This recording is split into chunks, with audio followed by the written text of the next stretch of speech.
Chi siete? Siamo due che... Cosa fate? Cosa portate? Niente, roba... Sì, ma quanti siete? Due, siamo io e lui, dietro non c'è... Un fiorino. Ti paga? Un fiorino.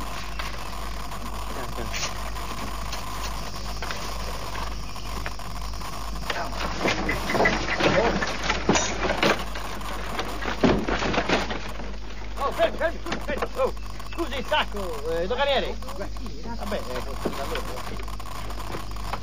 Ehi! Chi siete? Quello che è passato adesso col carro, cioè è caduto il sacco qua. Cosa portate? Niente, ma siamo passati proprio adesso. Siamo qua e è caduto il sacco.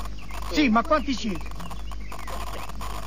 Una, dai, eravamo due quando siamo passati, ma uno vado a prendere il sacco. Un fiorino. Che era caduto il sacco. Lui l'ha attraversato. Un fiorino. Vabbè. Facciamo quelli. Andiamo, vai. Ehi! Chi siete? Quelli di prima sono venuti a prendere il sacco. Cosa portate? Porto ulive, caciotte, pane, un po' di... Sì, ma quanti siete? Uno, io sono entrato sul centro, no? Un fiorino. Che uno entra e esce, cosa parla sempre un fiore. Siamo due, tre, sempre. Grazie, arrivederci.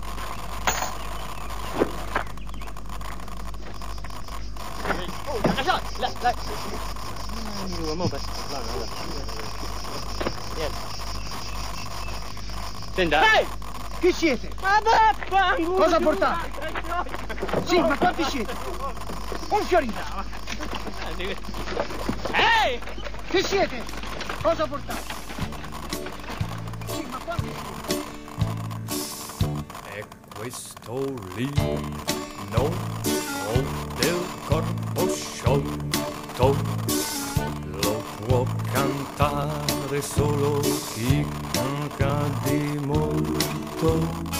Se vi stupite la reazione strana, perché cancano soprattutto è cosa umana.